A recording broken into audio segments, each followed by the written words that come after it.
नमस्कार मु विश्वरंजन आपण माने देखुछंती आपण मानकर अति प्रिय यूट्यूब चैनल उद्यान प्रेमी। तो आउ गोटे नुआ वीडियो नुआ टॉपिक को आपण मानको मु स्वागत जणाउछि। तो मो वीडियो रे आपण माने नुआ हाइतिले निश्चित रूपे लाइक करंतु, सब्सक्राइब करंतु एवं आपणकर जो बंधु माने अछंती तांको मानक सहित शेयर करंतु। तो वर्तमान मार्च मास वर्तमान टेम्परेचर आमर गोलाप बगीचा रे भरपूर परिमाणर ग्रोथ आसी थाए। तो वर्तमान ग्रोथ आसवा सहित रोगपोकर प्रादुर्भाव से तुलन में बढ़ी जाए। तो रोगपोक मुख्यतः आम जहाँ शोषक कीट था से सब अटैक बहुत होता है, जेपरिक रेड माइट्स आम जौ पोक आपणकर जदि देखा चाहिए ताले धड़ा माछी एसबूर अटैक होता है। तो एसबूर अटैक फल मुझे देखा चाहिए ये जो कढ़ गुड़िक आप देखुं ताहा आउ सेप रे नाही ताको शोषक कीट शोषिकी आपण देखि पारुथिबे कैमरा देखा जाउथिबो कि नाही छोट छोट सब पोक लागि छथि।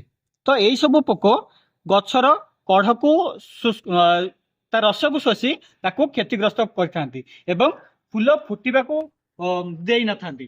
तो एई पोक को आमे जदि नियंत्रण करिया चाहिबा तेबे आमे केमिकल एवं जहाँ ऑर्गेनिक मेडिसिन रोचे ताको अप्लाई करि परिबा। जदि केमिकल मेडिसिन अप्लाई करिबा ताले क्लोरोपाइरिफॉस एवं साइफरमेथ्रिन सॉल्यूशन थिबा मेडिसिन को आमे यूज करिबा।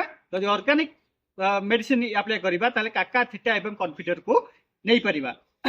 आ गोटे मुख्य दिग होची आपण मानकर वर्तमान गछरे भरपूर परिमाण रे बेसल सूट बाहरे जहाँ कि बहुत एनर्जी नै थाए माटीरू आमे जहाँ जेति परिमाणर खत सार अप्लाई करथे ताहा सफिशिएंट ही न थाए। आमे किछि एक्स्ट्रा फर्टिलाइजर दबाक पड़ी थाए। वर्तमान टेम्परेचर जदि आमे वर्तमान टेम्परेचर रे जदि आमे रासायनिक सार अप्लाई करछे ताहा गछ को क्षति पहुंचे थाए।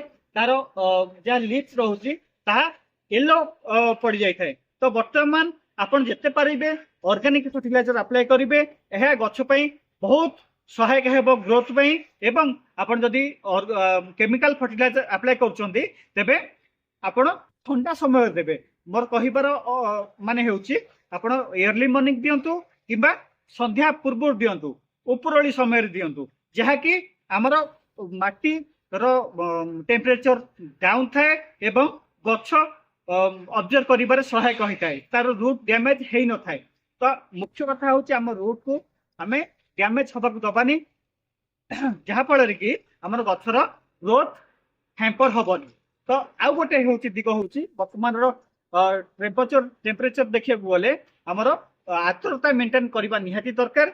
माटीर आर्द्रता रहिले ही गछ हमर सुस्थ भाबे बढ़ी परिबो एवं ताकू नियंत्रण भाबे हमको जलसेचन मध्य करबाकू पड़िबो। तो आउ गोटे मुख्य दिग होची हमर जहां बासी फूल रहुची ताकू नियमित भाबे आमे प्रूनिंग करिबार अछि। मो पूर्व वीडियो माध्यम रे आपण मानकु जणैथिली एहा को प्रूनिंग कला परे ता साइट रो अलगा एपरी नुआ ब्रांचेस सब बाहरे आमे देखि आपण देखि पारुथिबे। मो एठी गोटे कट लगैथिली बासी फूल को कट लगया फळे रे दुईटी सुस्त डाळटे बाहरची एवं दुईटी कढ हेची। एहा वर्तमान फूलर परिणत हबो। आपण ए छोट छोट दिग प्रति ध्यान दियंतु एवं आपणकर जहाँ रोचे गोलाप बगीचा ताकू सुरक्षित रखंतु एवं सुंदर फूल फुटांतु। परिशेष रे आमर फुटिथिबा फूल गुड़िक को थरे देखैबा चाहिए आपण मानकू। तो एपरी फूल फुटिबार मुख्य कारण आमर ऑर्गेनिक फर्टिलाइजर आमर ऑर्गेनिक लिक्विड फर्टिलाइजर आमे अप्लाई करे नियमित भाबे जहाँ फल कि यार फिजिकल ग्रोथ भल है एवं नियमित भाबे आमे जहाँ मेडिसिन रोची ताकू मध्य अप्लाई करे। तो आज मते विदाय दियंतु। होची नमस्कार।